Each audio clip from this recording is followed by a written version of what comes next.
It's not sustainable logging. It's going to lead to complete ecological collapse. The machinery has come to craft in our water. They show that the forestry science is nothing but tobacco science. Write them letters, like actual handwritten letters that will have the biggest impact.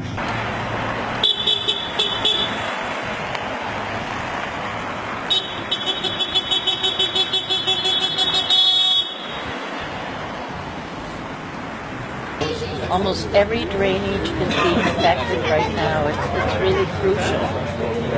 It's an emergency situation. Watersheds in Canada. We're in the mountains. We're the watersheds. We hold the water. All we do is create clouds out here. Instead of sending this all as raw pieces abroad, and then we buy a dresser that is gassed all the way back to us at cheaper than what we can make it. Yeah. So we have to develop our own economy based on our own resources and not deplete them, so there's nothing left for the future generations, you know. That's protocol, and thank you, Eloise, for acknowledging the Sinaiaks, for acknowledging the ancestors of this land, the people who took care of this landscape for 12,000 years. Need some acknowledgement, and they didn't need protest to take care of the water. Sacred most things are being attacked. First of the sacred is the silk. Silk is the water, and water is life. We understood that always, and we understand it now, but now we're powerless because the machinery has come to craft in our water. To help us to open the minds and the hearts of those who have a say in government, to bring forth the protections that we ask for, that this water that is here, we understand, is not just for us, Kumchu. It is for all life. It is for all people. A lot of the machinery is named after animals. Bobcat, the tiger. So I just had this really strange image one night of the future forest being a cut block with all those animals in them, but they're machines. We'll have the right to clean, safe, natural sources of water, as well as biodiverse forests that provide for our wildlife, medicinal wildcrafting, outdoor recreation, and this should be for generations to come. Although we are living in very challenging times, you know, near the tipping point of climate change, increased floods, forest fires, decreased water supplies, declining wildlife and fish populations. From a global standpoint, it may not seem like here in the Kootenays that we have reached that critical point, which is why I feel it's very important that we have the foresight to see it coming and make the necessary changes to protect and preserve this incredible place, not let it get to that critical point. And we all have an important role in doing this. There's many organizations working towards this. For Mick and Eloise and I, our role, you know, as protesters, as blockaders, you know, on the roads, and that's really to just delay while we wait for the change, because actually our ecosystem can't wait for us humans to get it together. So that's why we're out there, just trying to delay it, because as we speak and sign petitions and have meetings, the machines are still moving. In fact, they feel the pressure coming, and they're just increasing the volume at which they're working. The workers are getting exhausted because they feel this change coming, and they're just timber prices are very high, and also the allowable annual cuts are based on a timber supply assessment from over a decade ago. So the volume at which they're logging is completely unsustainable because it hasn't taken into consideration our historical forest fires, for example. So it's not sustainable logging. It's going to lead to complete ecological collapse. Our kokanee fish are almost gone, and they're logging above spawning channels, you know, and then the caribou, we just slowly watch them pretty much become extinct.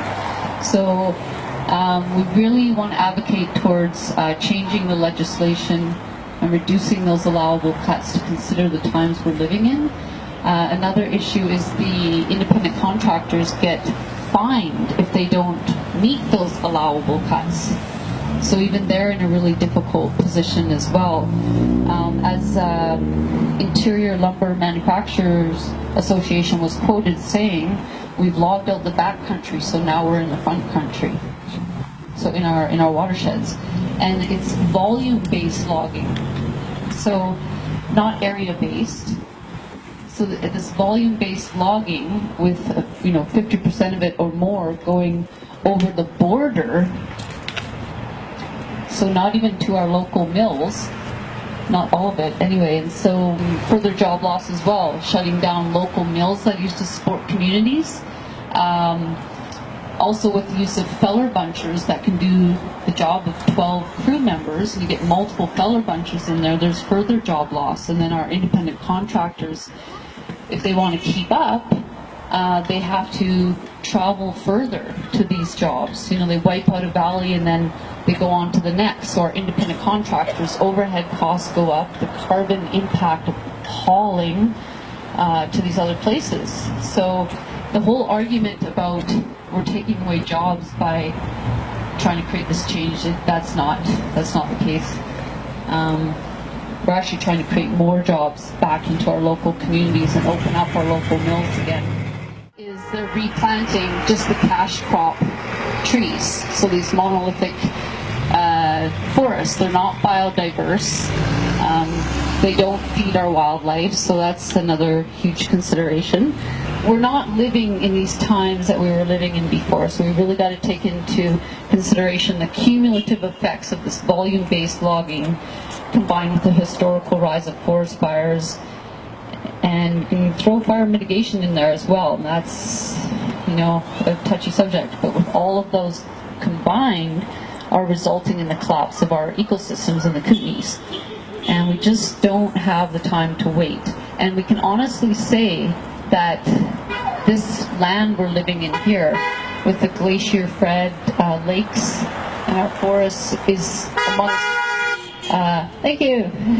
is amongst the last in the world.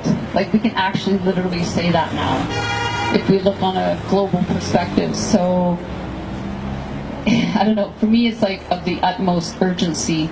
And from what I can tell, studying the proposed logging plans of the top 4 licensee holders in the Kootenays, it appears as though all of our community watersheds will be logged out by mid-2019.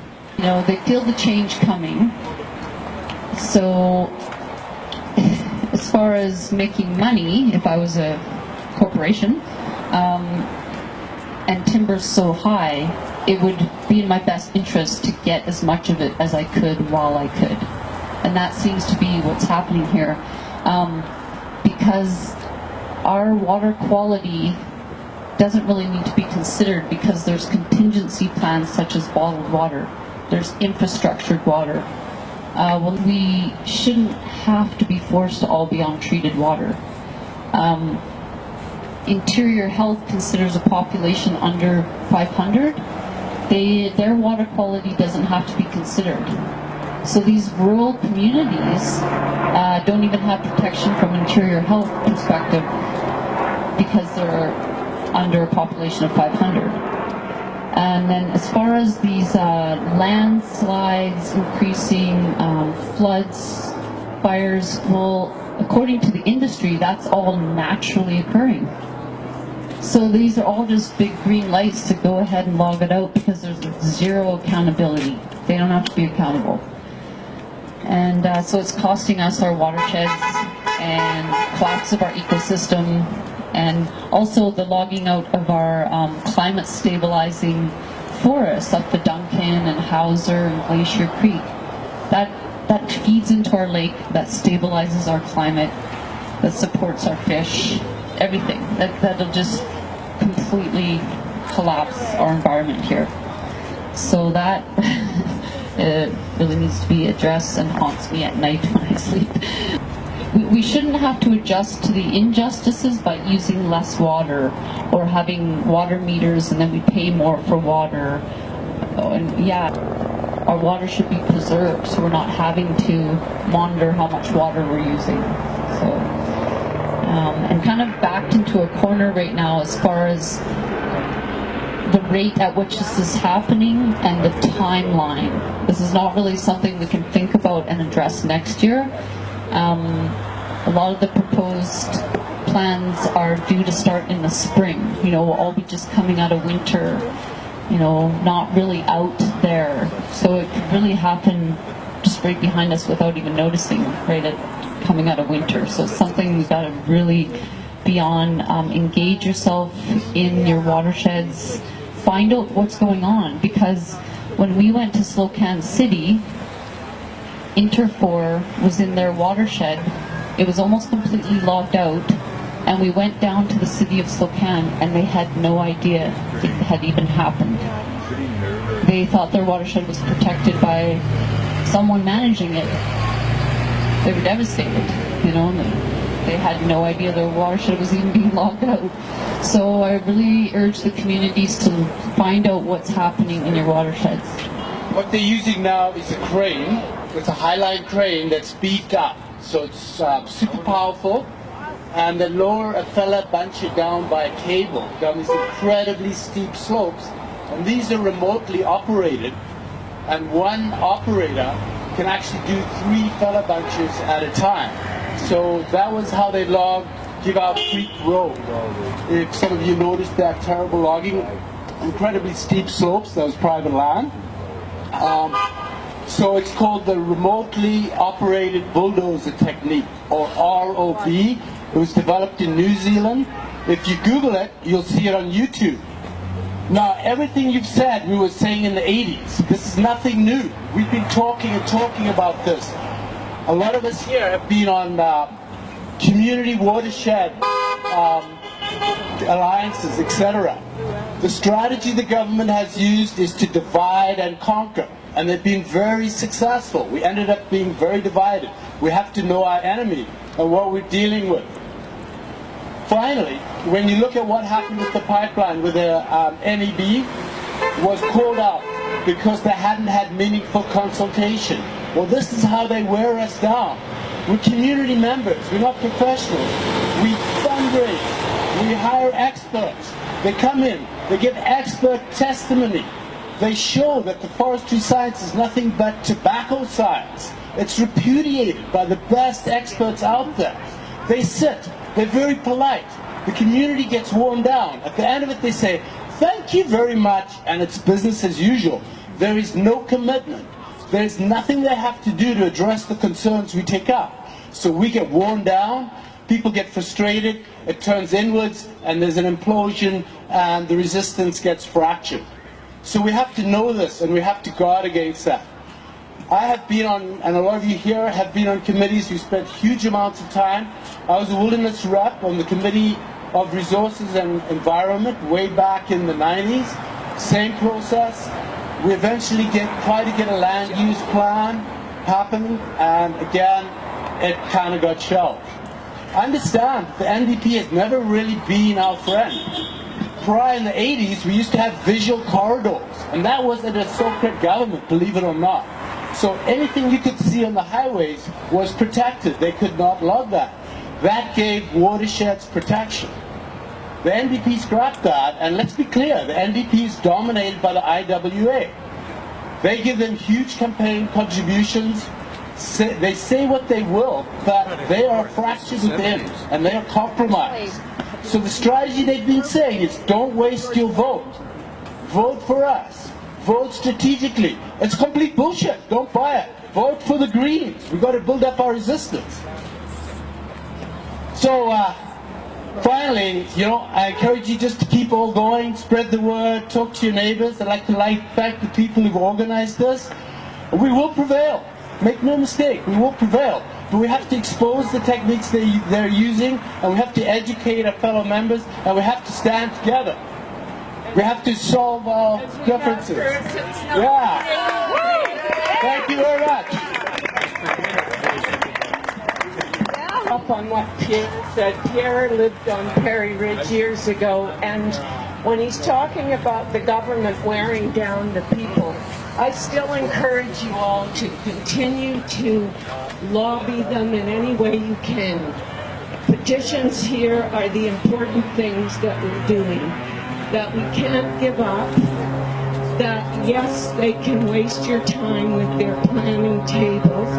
We sat for 2 years at a Commission on Resource and Environment table, and at the very last, and the government was all being paid, industry was all being paid, so we'd turn up and we'd all sit and we'd give our ideas, we gave our mapping. We were the forerunners of the watershed movement. At the end of that process, the government stood up on the last day and said, we will only do what we're legislated to do.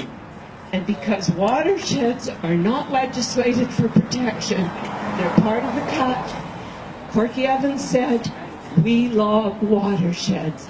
So I encourage people to work for legislation that protects the headwater areas. Find some sort of a category, make it a park, make it a conservancy, make it an eco-reserve. It needs to be legislated to be protected. Yes, we want to talk to our neighbors. The mill is closed in Slocum.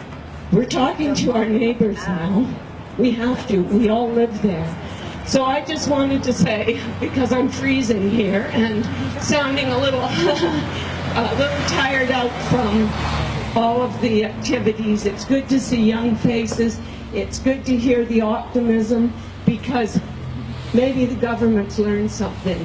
However, when we look at what Native people have done for 500 years, they've been telling us this day is coming, and they've never given up, and we can't either. So thank you all for being here. The reality is just what Marilyn said. Who we're fighting now are our neighbors, are our friends. Community forest licenses are what are raping our watersheds right now. Because we protested the government doing it, they just got a handful of your neighbors together and said, community forest license, here you go. Then they said, we'll do it better. It's not better. There's nothing better about it. I've been saying for over 20 years now, no logging in domestic use watersheds.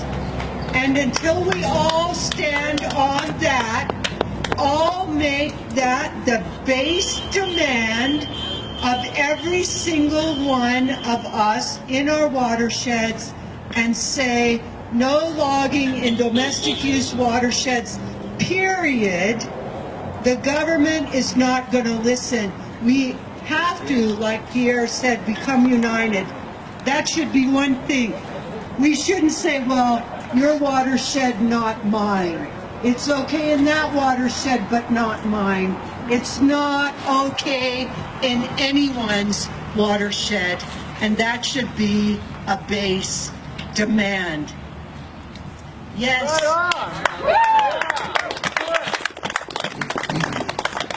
There is a petition here for conservancy. The reality is the government has already shot down, when we applied for Perry's Ridge to put it in park status, they already shot that down. But guess what?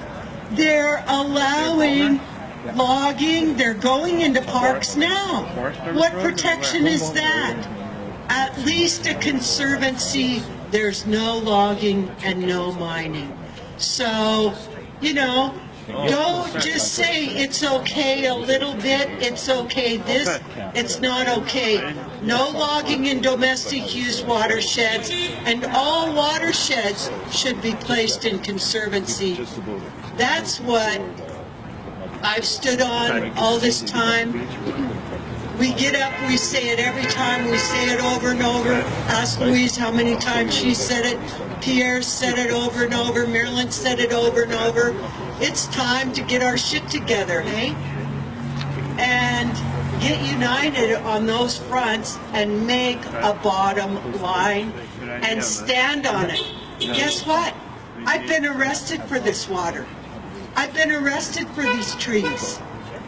A lot of us have we not gone to jail for I these did. very Yeah. things? Oh, yeah, it was good fun. Good fun. Perry's Ridge, 97. So, And then they tried to kill me in Argenta when I blockaded by myself. They literally, the police. You're saying it's getting to a critical point. Ask those who died at Johnson's Landing when it got critical. It's been critical. Time to wake up and realize that landslide's at our tail.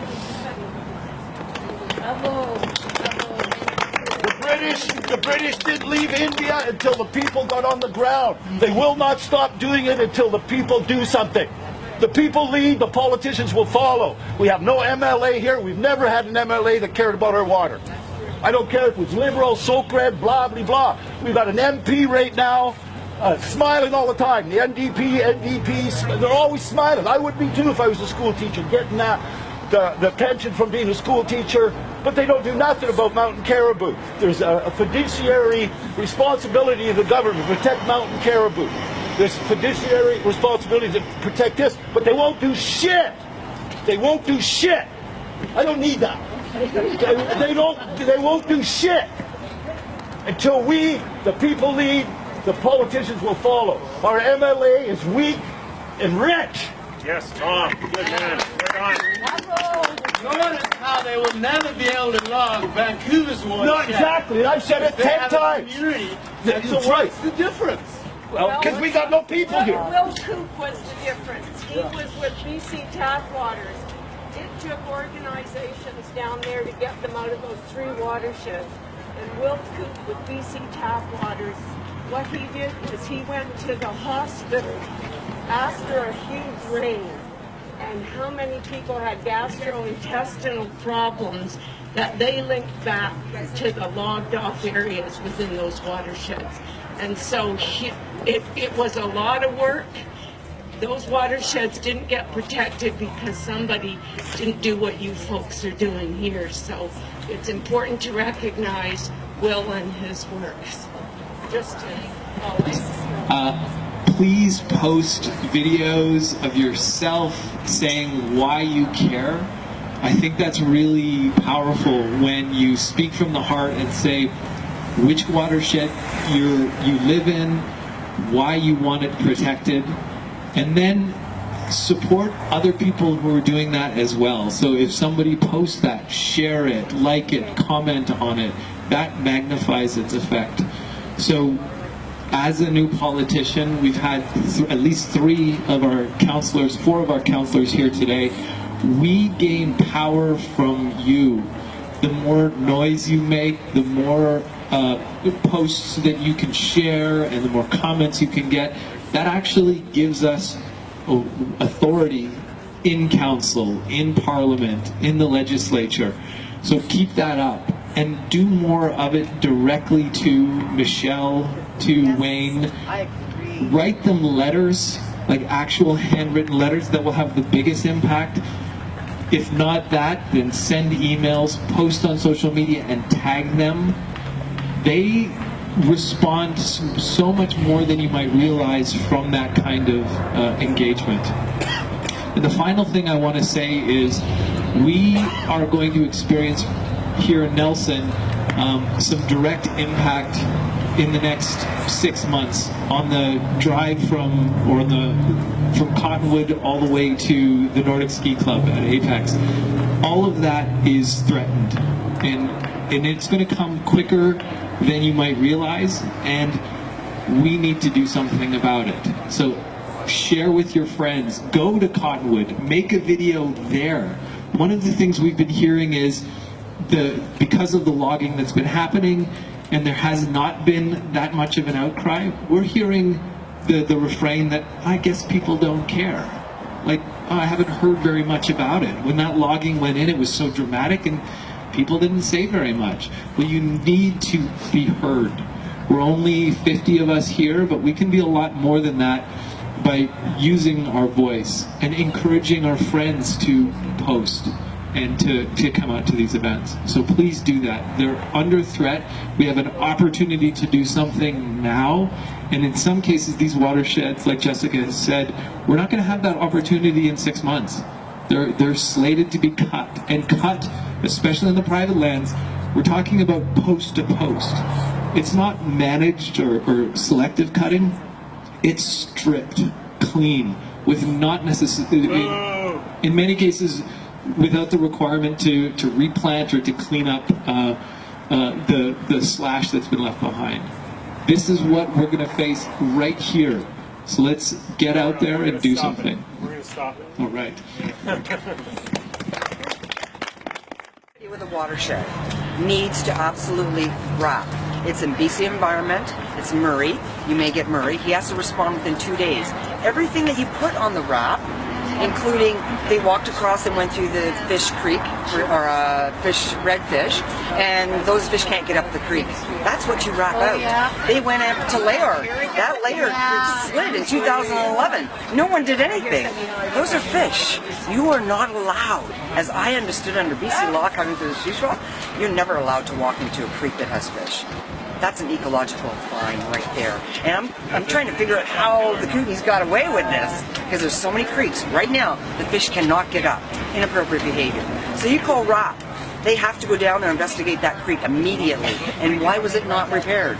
And who said you were allowed to go through it? And then we're going to find out. We're going to walk back and we're going to go, wow, interesting how forestry allowed permits into areas with fish-bearing creeks? I would suggest that we take a look at who's running our country right now. Who's running forests? That's inappropriate behavior. I'm a forest technician. I'm a silviculturist. This is not allowed. I built roads where we had to stand this high in the creek to build the actual bridge to cross over.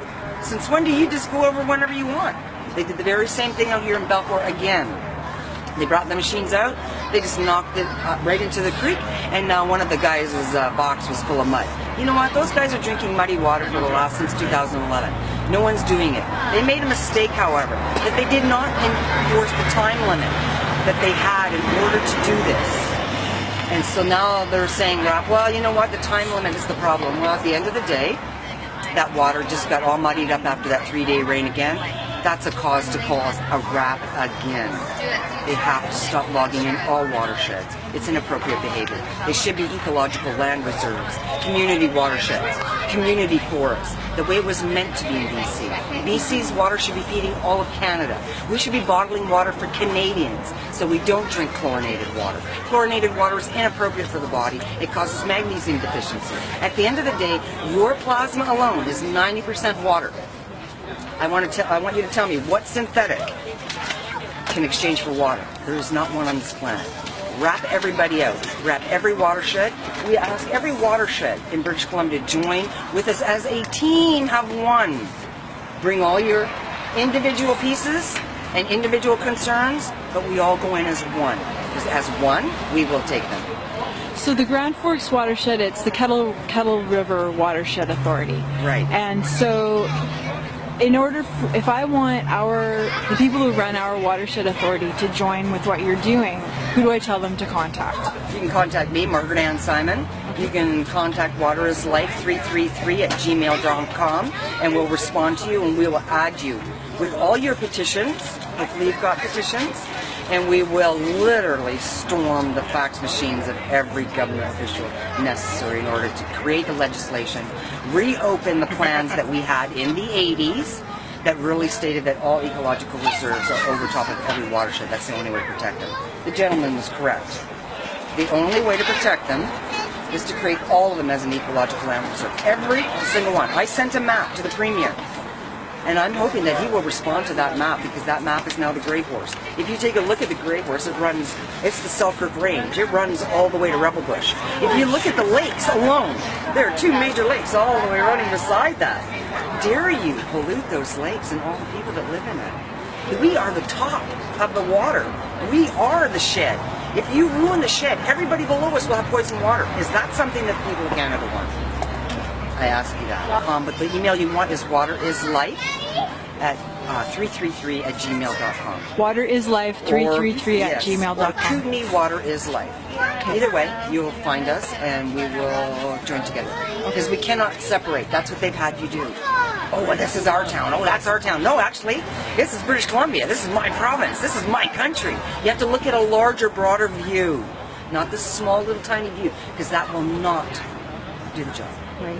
As you can see, 20 years hasn't done the job. 30 years hasn't done the job. Yeah, and that's why we flooded in Grand Forks. That's right, because nobody is doing the job. If we would have been with you, we would have went, no, we can't log in that. Oh, hell no. It's been brought to our attention. Especially mine. I don't allow this kind of inappropriate behavior. We're Canadians, for God's sake. Protect the water. That's one major resource that we have that no one else really has. Yeah. Why aren't we selling that resource to the Yanks? Not sending 60% of our full-on raw logs to the Yanks. For what? We don't get anything in return. Why aren't you putting our carpenters to work?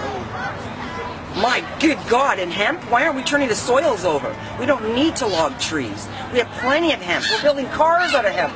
We're making roadways out of hemp. My God, we have the prairies. We could be Hemp Canada.